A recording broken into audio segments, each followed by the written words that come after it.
Thank you so much for having me here today, and thanks for introducing me. So, in today's talk, I will discuss how do we make machine learning algorithms not only ethical but also explainable, lawful, and reliable. And towards answering this urgent and pressing question, my research provides novel strategies that are deep rooted in information theoretic foundations. So, machine learning is entering into almost every aspect of our lives these days, including really high stakes applications that directly affect people's lives, like hiring, education, lending, or healthcare. For instance, roughly 40% of companies today use machine learning to assist in various stages of the hiring process. So, while these machine learning models are undoubtedly great at learning all patterns present in the data, but blindly learning all patterns can sometimes lead to unintended consequences, like propagating biases with respect to gender, race, age, nationality, etc., that can lead to adverse effects on people's lives, and in many cases is also disallowed by law. So, when it comes to addressing these legal disputes or even informing policies and interventions, just identifying bias in a model is not always sufficient. And we really need to dig deeper and address another very important question that bridges the fields of fairness, explainability, and law. That is, how can we identify and explain the sources of bias or disparity in machine learning models?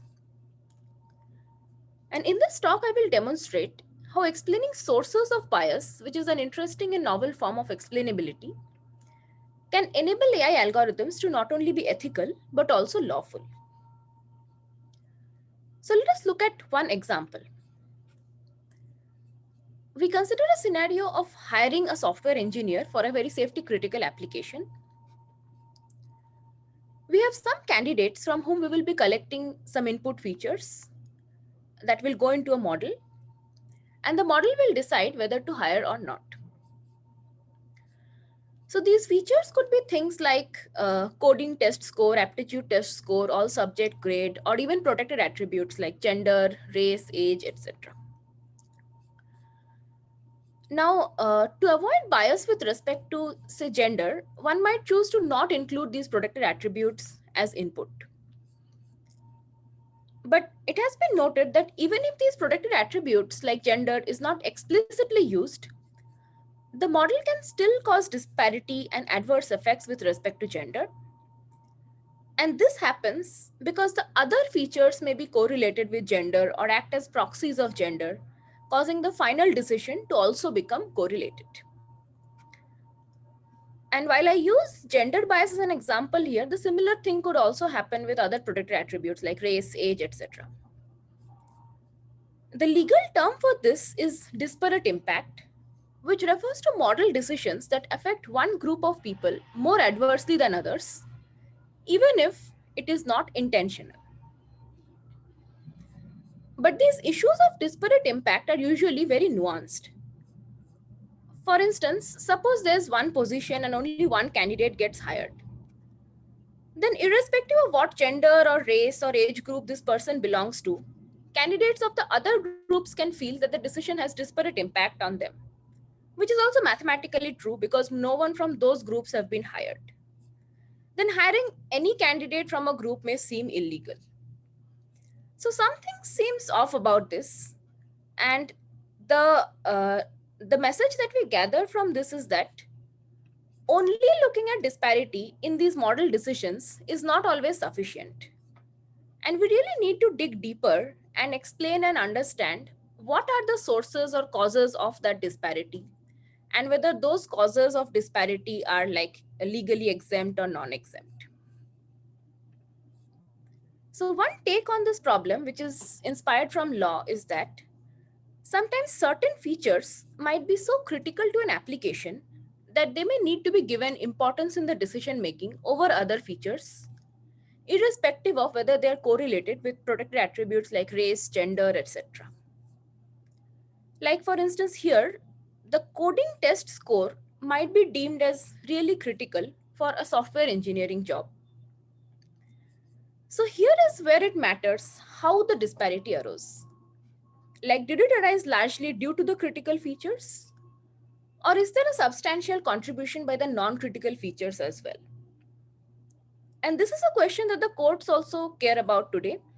Specifically, in anti-discrimination laws, it says that disparate impact is justified if it can is exempt if it can be justified by an occupational necessity. Like coding test score may be really critical to the software engineering job, or weightlifting ability may be really critical for hiring firefighters so that they can lift victims out of a burning building. But any disparity arising from the other features is non-exempt. Like aptitude test may not be deemed as a critical feature, as in the landmark court case of Griggs versus Duke Power. So this leads to our primary question that given a choice of critical features, how do we say if the disparity is exempt or non-exempt? And towards answering this urgent and pressing question, our main contribution is the first systematic measure of non-exempt disparity, which is the bias that is not justified by the critical features. Now, such a quantification can allow one to audit a firm's hiring practices to check if they are consistent with law, or this may also allow one to correct the disparity better by better explaining its sources. And again, while this work focuses on distilling the legally non-exempt disparity, drawing inspiration from law, later in this talk, I will also touch upon more normative questions and legal reforms and also systemic changes to mitigate other disparities, particularly ones that are exempt by law. So fairness is quite an exciting and growing field of research with several interesting works. However, this problem of feature-based explanations of disparity and connecting it with law has received relatively less attention. And also on the explainability side, often explainability means improved visualization and understanding of how a decision came about. But here, I not only want to understand the decision, but also the sources of disparity in the decision, which is relatively less explored. So I will now start with this problem statement. Let Z denote the set of the protected attributes like gender, race, etc. We have a set of features that go into a model and produce this model output y hat. Now the critical features will be denoted as xc, and all of the other non-critical or general features will be denoted by xg. And an important note that all of these terms here are random variables. Now, given a choice of critical features xc, what is a good measure of non-exempt disparity, which is the bias that cannot be justified by critical features? Now, once we have such a definition, the next question would be how to apply it in practice. So this technique could be used either for auditing models to check if they have non-exempt disparity, or it could also be used during training as a regularizer with the loss function to selectively reduce non-exempt disparity if desired. But before we get there, the primary question for this talk is, what is a good measure of non-exempt disparity? That is, how do we define something that we only have an intuitive idea about? To answer this question, I propose an axiomatic approach to arrive at a measure of non-exempt disparity. Now, in many definitional works, a measure of fairness is often proposed based on some implicit desirable requirements. But then there arise situations where a wrong measure of bias can lead to misleading conclusions. A good example is this Berkeley admission scandal, where initially people thought that there's an overall gender bias in the admissions. But then a critical examination recognized a Simpson's paradox that conditioned on the choice of departments, there was no bias. Similarly, recent studies on language models also reports that they have really creative ways of exhibiting biases and can even mutate biases in different ways, making it difficult to detect and mitigate. So such issues motivate us to adopt a very systematic and rigorous approach. that draws inspiration from Shannon's approach to arrive at a measure of uncertainty, where he first derived a set of desirable properties or axioms for a measure of uncertainty that then led to his measure of entropy and gave an interpretation to it. So similarly, in this work also, we will first look at a set of canonical examples and try to arrive at a set of desirable properties for a measure of non-exempt disparity. These properties then leads us to one measure that satisfies all of these desirable properties. And this measure that we finally arrive at, it depends on the underlying causal relationships in the data. But we also propose several observational relaxations of this measure that can be used when the causal relationships are not known. And these measures can then be used to also perform case studies that can also inform our examples and properties. Now, the significance of this approach is that these canonical examples can really help distill these kinds of paradoxical scenarios that can arise in the context of hiring, where candidate definitions or measures may fail to correctly quantify non-exempt disparity as one would intuitively desire. For example, situations where correlations with gender can get cancelled or amplified because of two features mixing, and it is not immediately obvious which feature to hold responsible for the bias. And in doing so, we also expose the pros and cons of several candidate measures. So I will start with these two popular definitions, that is statistical parity and equalized odds. So statistical parity is defined as follows. A reminder that Z is gender here and Y hat is the model output. So statistical parity says that the probability or fraction of acceptance for women should be the same as that of men. That is, the model is fair if the output Y hat is entirely independent of Z. So to quantify statistical parity, an information theoretic measure is mutual information. While I include the definition of mutual information here for completeness, the exact expression is not very important. And what you only need to take away is that it is a measure of the statistical dependency between the gender Z and the output Y hat that goes to zero if and only if the statistical parity holds. But statistical parity has a major limitation, that it can sometimes accept candidates who may not meet the critical requirements. And we will demonstrate this through this example of hiring software engineers. So suppose the critical feature coding test score here is strongly correlated with gender, but the other feature like all subject grade is not correlated. And let's say the decisions are being taken based on both these features. Now, if one tries to enforce statistical parity, what could happen is that the model may significantly reduce emphasis on the coding test score in the decision making because it's correlated with gender. To understand this, let's say we have coding test score and all subject grade on the two axes, and this is a linear classifier with no fairness. Now, suppose we try to do linear classification with statistical parity as some kind of a regularizer with a loss function. The model can then reduce the importance of coding test score and begin to base its decisions almost entirely on this non-correlated and non-critical feature grades, which may not be so desirable for this particular job. To address these limitations of statistical parity, another popular definition is equalized odds. So equalized odds says that the model is fair if the output Y hat is independent of the gender Z, but conditioned on the true labels Y.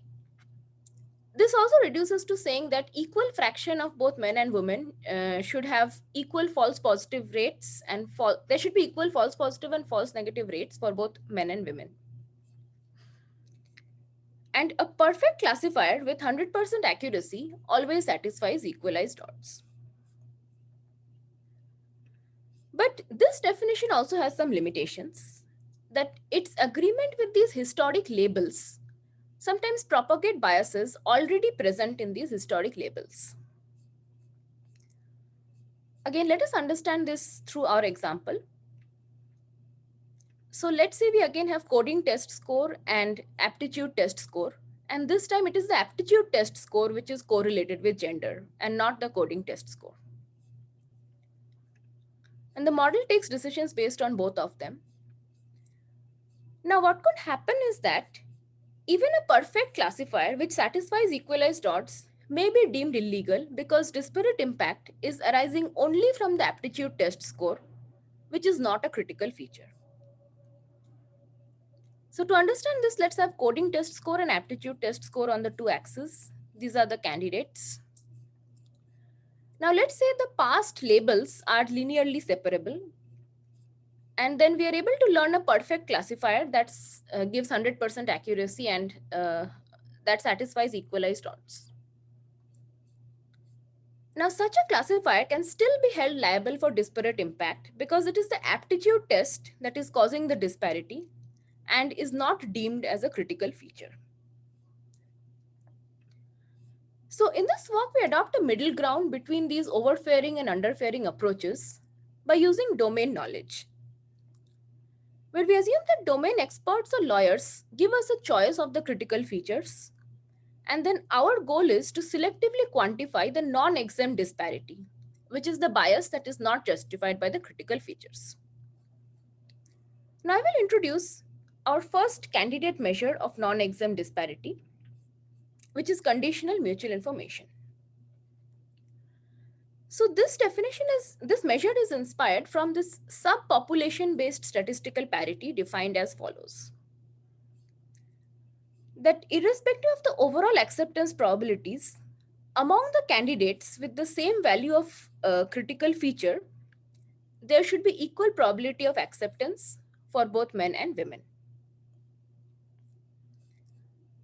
So the model is fair if the output y hat is independent of z but conditioned on the critical feature xc. And the information theoretic measure for this is conditional mutual information, which is again a quantity that goes to 0 if and only if this conditional independence holds. And this term conditional mutual information is going to come up a lot in this talk as we get to partial information decomposition later. So just to keep in mind, this is what this term means. Now we are going to see some initial experimental results before we delve deeper. So these are results on a real world data set, which is very popular in the fairness community, that is the adult data set. So we'll separately see histograms of overall predictions as well as predictions for candidates with similar value of critical feature. So when we do not use any fairness method, there is some dependence in gender, which is why there's a discrepancy in the histograms. But among candidates with a similar value of critical feature, the conditional dependence is less. Then if we use something like statistical parity, the overall dependence becomes 0, but the conditional dependence is not. And in fact, some extra conditional dependence can even get introduced. And finally, when we use conditional mutual information, the dependence may be greater than 0, but the conditional dependence is not. But in this work, we identify a major limitation of this conditional mutual information as well. That is, conditional mutual information can sometimes also falsely detect bias or misleading dependencies, even when a model is causally fair. So now let us understand what this means through an example. So suppose you have a critical feature coding test score that is correlated with gender. The simplest mathematical representation for this feature could be something like z plus u, where z is the gender and u is the latent random variable that denotes the inner ability of a candidate. And this is independent of z. So the underlying causal model for this would look something like this, where z and u are source variables that are independent of each other. But suppose that the company is able to distill out this true inner ability through these other non-critical features. And then the final decisions are based only on U, which is the true inner ability of a candidate. Now, this model is causally fair, and this is the reference for causal fairness, also called counterfactual fairness, which says that the model is absolutely fair from causality if candidates with same inner ability are treated similarly and not differentiated based on gender. And if the model is causally fair, then there is no question of any exempt or non-exempt disparity. But here, interestingly, this quantity of conditional mutual information is non-zero, falsely detecting disparity even when the model is causally fair. If you want to understand the mathematics of this, I will now show that this conditional independence does not hold. So notice that U can be rewritten as Z plus U minus Z, where this is the part that corresponds to the critical feature XC. Now, if we fix XC, the remaining part shows dependence with Z, even though there was no dependence with Z to start with. So, a desirable property or axiom for our measure of non-exempt disparity is that the measure should be zero if the model is causally fair. So it is this limitation of conditional mutual information that leads us to examine this body of work in information theory called partial information decomposition, which further decomposes conditional mutual information into two quantities called unique information and synergistic information. And we will now show that this unique information quantity satisfies our causal fairness property as well as some other properties that I'll discuss next. So the next candidate measure that we'll be looking at is unique information. So before formally defining this quantity, let us try to understand what this intuitively means from some examples. We look at these two very similar looking examples, where here XC is Z plus U and Y hat is U, and here these are just interchanged, like XC becomes U and Y hat becomes Z plus U.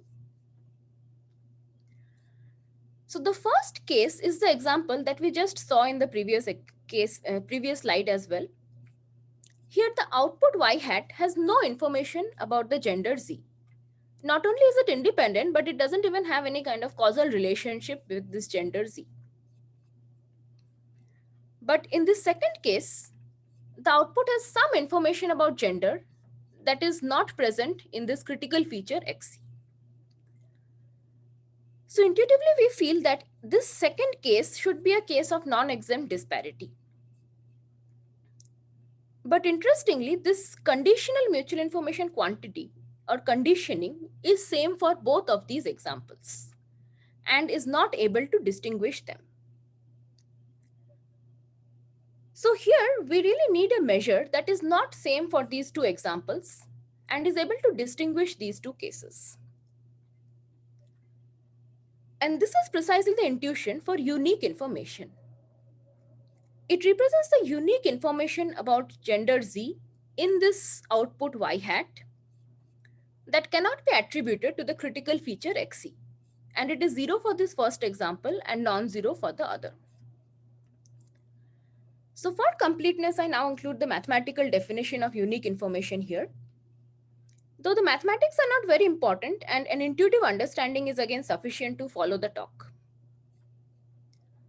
The way I like to think about this definition is, it is this conditional independence when only the marginals between these two random variables zy hat and zxc is preserved.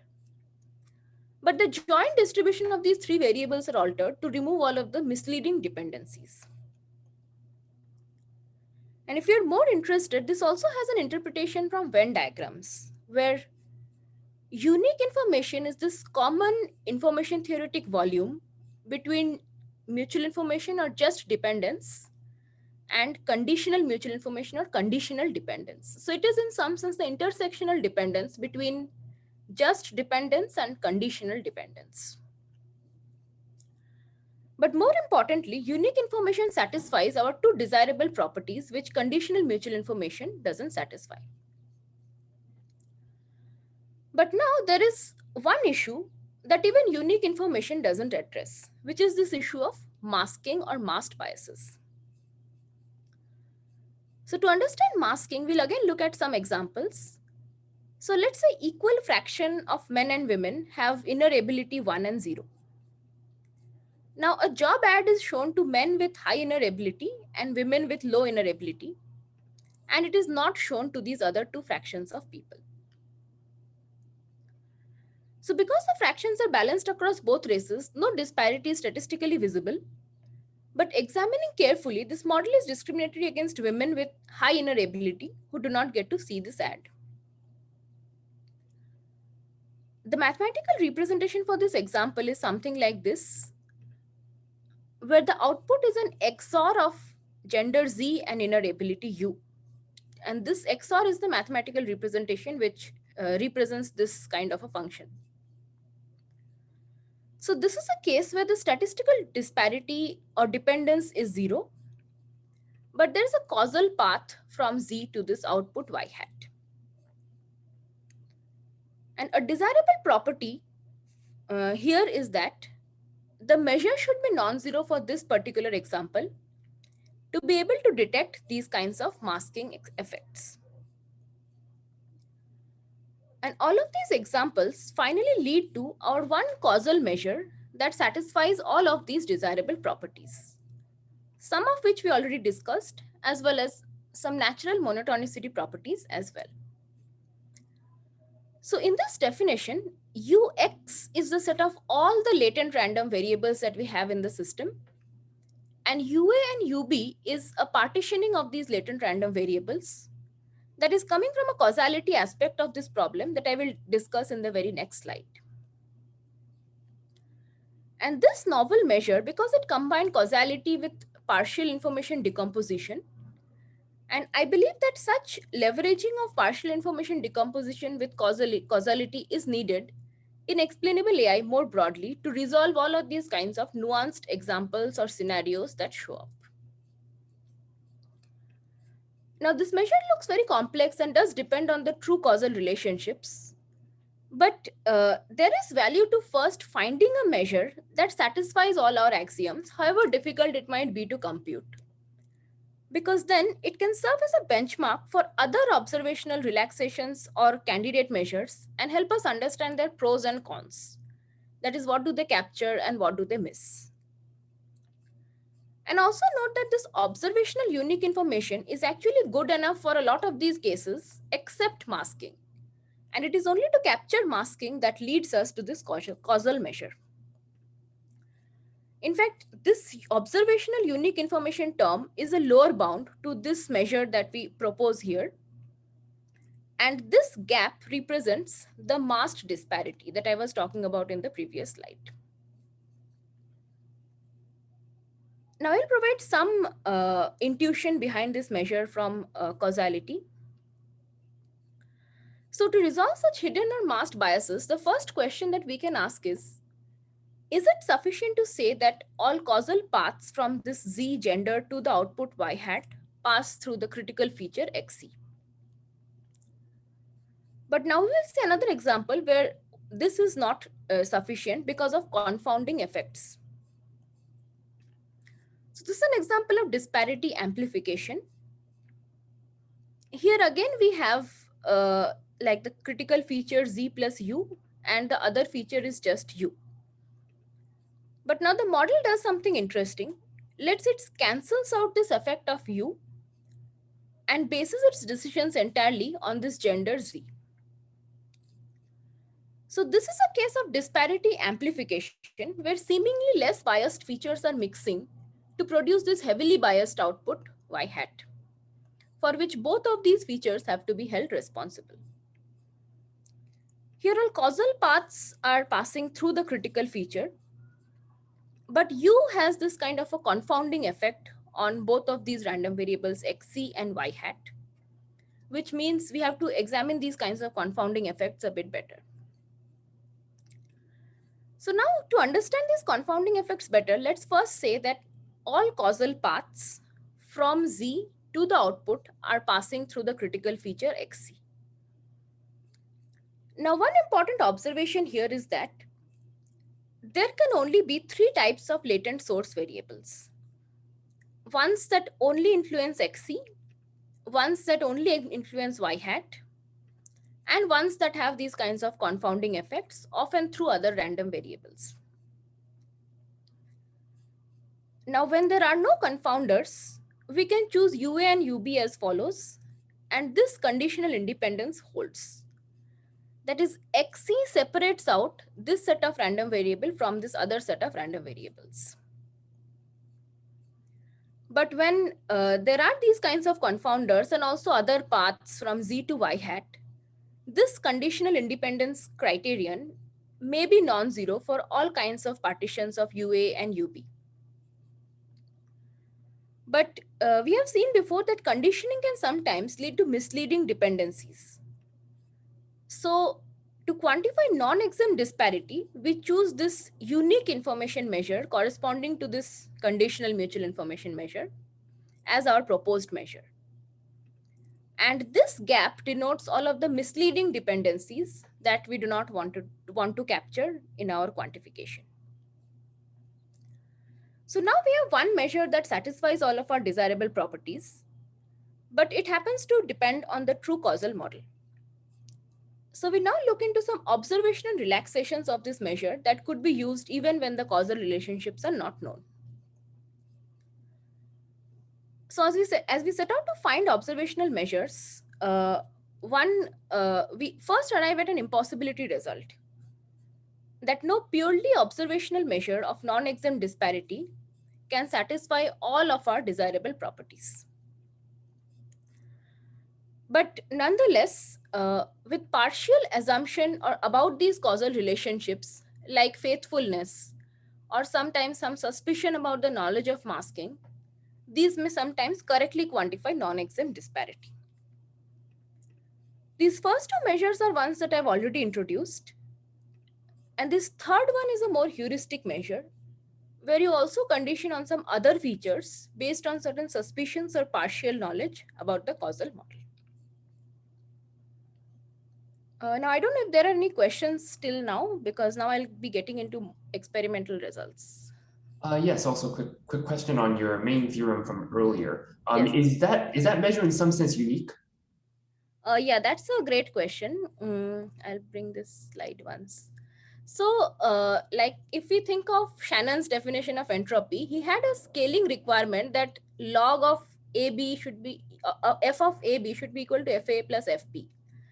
And this enforced log to be the only function, and that's how he came to this uniqueness for his properties. But in these fairness examples, there's no scaling constraint that comes from the application, which is why it is difficult to show that the measure is unique. Because if we had a scaling constraint, I think we would be able to show that it's a unique measure. So yes, this is not unique, but it still satisfies like a lot of monotonicity properties and has an upper and lower bound. I see. Okay, thank you.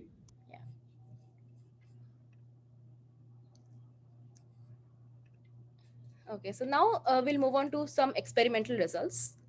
So in our first set of experiments, we will only consider scenarios where the true causal relationships are known so that we have a ground truth to compare with. Though we have some other experimental results where the causal model is also not known. So here, this has biased critical feature and also biased and unbiased general features. And the historic true labels are based on all of these features. So if we audit a model that has been trained with no fairness regularizer, we are able to quantify in terms of bits all of these quantities like total causal disparity and decompose it into exempt and non-exempt disparities, as well as further decompose it into visible and masked disparities, leading to this four-way decomposition. Now we look into the case where we use these kinds of observational measures for training. So here we have accuracy here and non-exempt disparity on this other axis. And this is where we would like to be, that is high accuracy and low non-exempt disparity. And as we see, these three observational regularizers in the middle that we proposed, they attain a better trade-off between accuracy and a true non-exempt disparity by our defined measure, as compared to these popular measures like statistical parity and equalized odds. Then we also look into some more nuanced scenarios, like where there is no causal disparity. Here we see that conditioning can falsely detect disparities, even though there was no disparity in the, there's no causal disparity originally. And because it falsely detects disparity, it can sometimes unnecessarily reduce accuracy in an attempt to reduce that falsely detected disparity. But then there are also these situations of masking where conditioning can sometimes detect some scenarios of masking, though not all of them.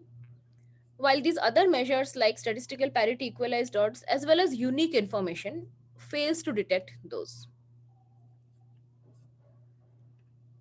And we also have some experiments on real data. So in real data, we cannot compute all of the causal quantities because the causal model is not known, but partial information decomposition still provides a lot of useful insights for both auditing and training.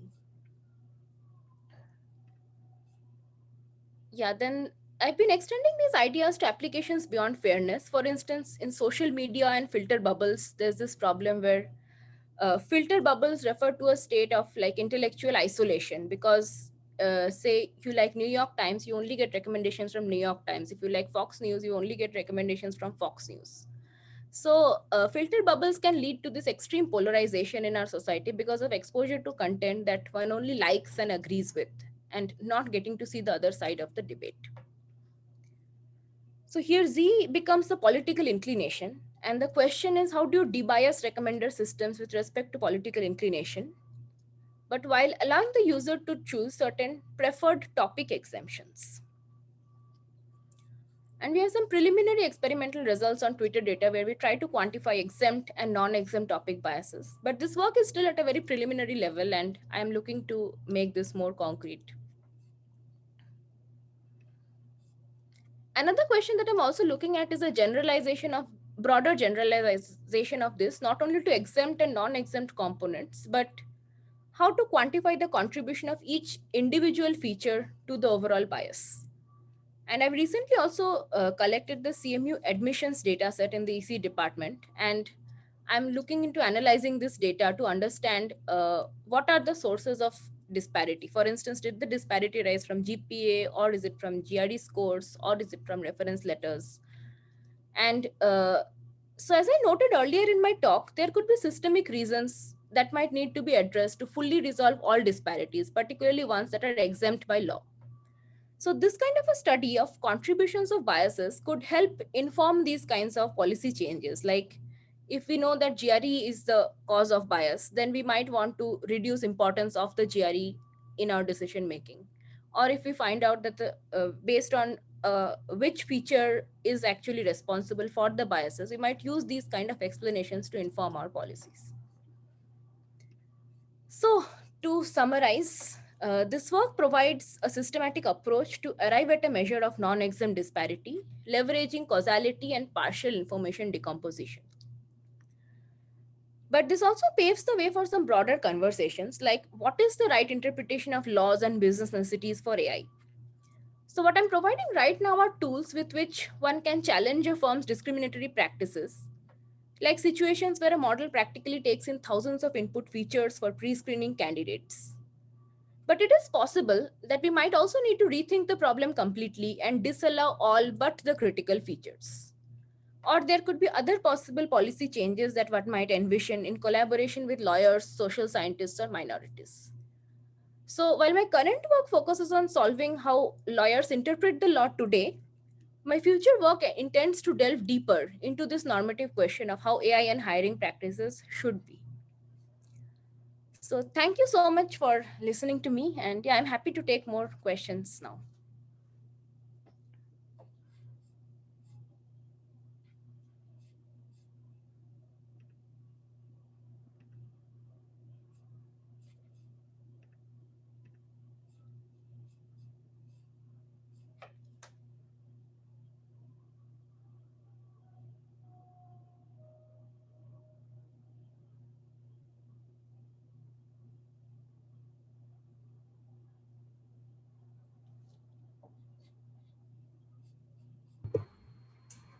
Okay, so maybe let's go ahead and thank our speaker, and then we can wait another few minutes to see if anybody is still thinking of questions. Yeah, so thanks very much. Yeah, thank you. That was a very interesting talk. I've thought about this sort of problem before, so. Okay, thank you so much for having me here.